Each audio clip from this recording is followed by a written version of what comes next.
As you can see, I'm not Swiss. I am a Brazilian girl. I came here when I was 4 years old. I raised up in Basel, and my family moved to Senegal when I was 15 years old.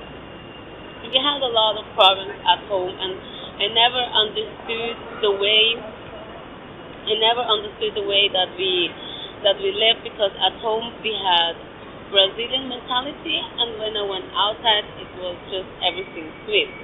And this brought really a lot of problems with my mom, and I was always ready to go away. I had always a backpack ready with the most important things you need to survive and just to go. And one day I tried with the bicycle, but after I don't know 40 kilometers, I stopped. I thought it's too far away. I don't gonna do it. So make it so I go.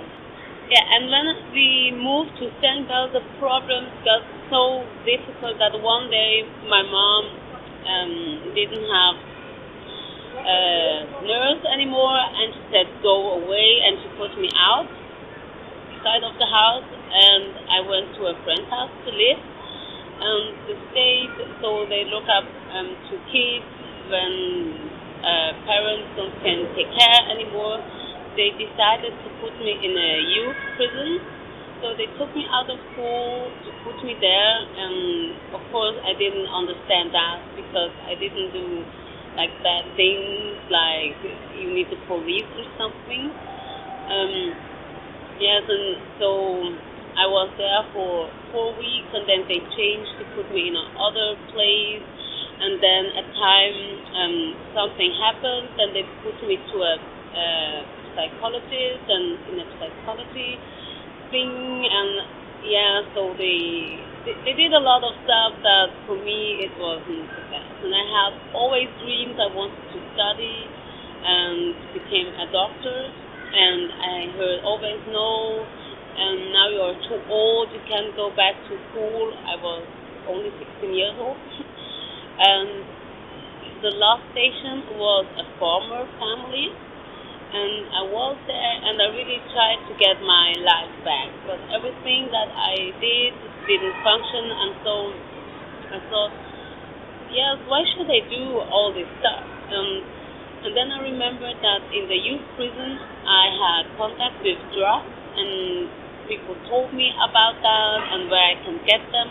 And I remember that I had a friend in Senegal. He goes always to Zurich to make parties, and I just took the decision, when I go next time there, I'm gonna search him and say him I wanna come with him to the parties to Zurich. So I found the guy, and I said, "Hey Chris, I wanna come to you to Zurich." And when I came, and then he just said, "Yes, okay, come." And came here, and it was just crazy, because we entered the club. I gave him the money. He went to buy ecstasy, and I took them. And this was a good flash. I can remember till today. I know today that if you have a flash from God, it's much better. But I didn't know God in this time, so I tried it out, and I felt so happy, and I was free. I didn't have to think about the bad things that was happening, and it made me think about my life. And then I realized, what I am doing there in this farmer family, working so hard for so less money, and I cannot get come to my dreams, everything that I wanted to do. They said no. I was playing volleyball. They said it's too far away. Then I wanted to sing, to get singing lessons. They said no, it's too expensive. I wanted to study. They said also no, I have to do something else. And then it came really the time that I said, okay, I have to go out of that. And I realized I go. And then when I went, the former lady was driving behind me, and then she came, "Monica, come back, we're gonna get a solution." And I said, no, no solution. I tried so many things, and I had always the answer, no, now it's finished. I want to live my life and not to waste it here and do things that I don't want to do. Yes, and then let she let me go, and I went to friends. I knew they were in a party, and I started to go there to take also some drugs, and this was the start of my drug career. This was all in all 3 years. I knew then a lot of people, and then I tried also to get a job, but it was always difficult because of my skin color. Everyone wanted to know if I have the permission to live and to work here in Switzerland, and then I should show them that, and they could see that I'm only 17 years old, and for that to give me a job, I needed the signature of my mom. So no one wanted me to give a job. So because that I needed money, I was watching the newspaper, and always in the last side you can see the special announce about texting and that and contact, and then we could. Hoi, was danke, tot om filmen. Erzähl meine Geschichte mit jedem. Super. Tschüss. And yes, yes, I was looking this announcement, and then I saw that they were looking for someone to work in a bordel. I knew that in Switzerland you can do this when you are 16 years old. I had also the idea when I was 15, but then they said you have to come back when you are 16, and I never thought I would do that, but then I did, and so I started to work there some days to get money, and then go back to the parties, and I had done some contacts, and I bought some drugs too, so then I started to also sell drugs, and yes, a lot of things. I was always changing between bordel and drug selling, and yeah, this was all things in the 3 years. So, and then in the last half year, when I was at home, I started to watch the series. It is called Touched by an Angel. I don't know if someone knows about that, but there are three angels normally. They come to a situation who's really bad and help people, and in the end, they tell them they come alive upon the head, and then they tell, yes, I'm an angel sent by God. God has a plan, blah blah blah blah blah. And then I was just sitting there, and I thought, yeah, if God would really exist, He could also send me an angel, because I needed one when I was in the prison, because no one was here to help me there in this time. It was like, yes, and then I thought, oh no, it cannot be this. Just a series. This is not the truth, but it touched me. It touched me in my heart, and I had questions. Yes, and then half a year later, I had before, just a month or two before I stopped with the drug, I had an appointment with a guy to buy 1,000 ecstasy pills. And in this evening, I lost my train, and I had to go to bars or clubs until the morning.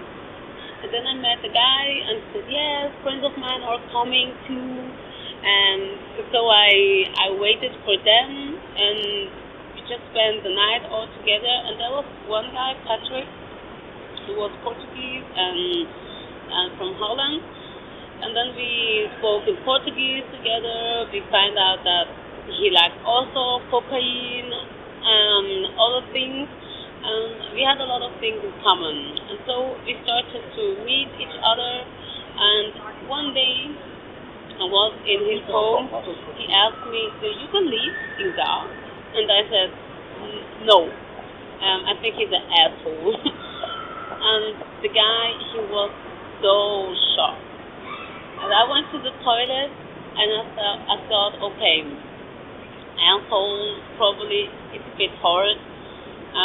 I went back to him and I said, yeah, sorry for asshole, but it is what I think. So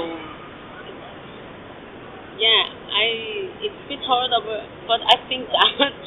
And then he just accepted my answer, and he started to tell about what God did in his life, and the point was that he was he was in a bad situation in the moment, a battle if he wanna go with God or not, and he just started to tell me about what God did in his life, what what wonders, and then I started to ask myself because he took drugs from Holland to Switzerland and for half kilos and things like that. And I was just dealing with 50 to 100 grams.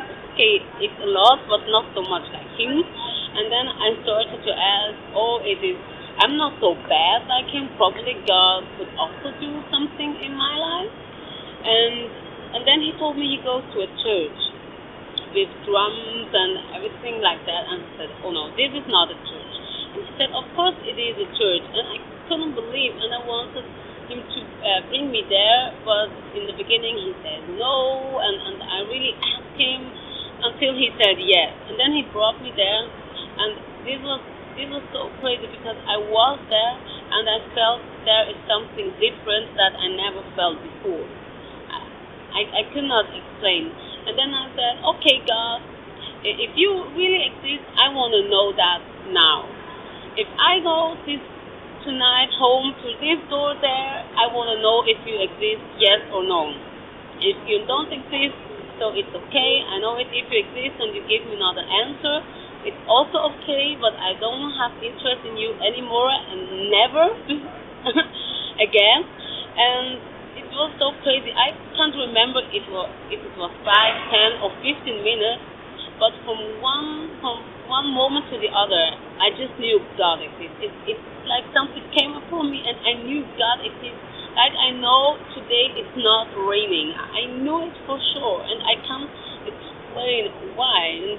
And it was like everything in me was telling me God exists, and I heard it loud. And when I was looking to the right side and to the left, everyone was still singing there, but no one heard what I heard. And I was like, whoa, just me hearing that. And when we went home, I said to my son, hey, God exists? And he said, yes, I know. I said, no, really, God exists?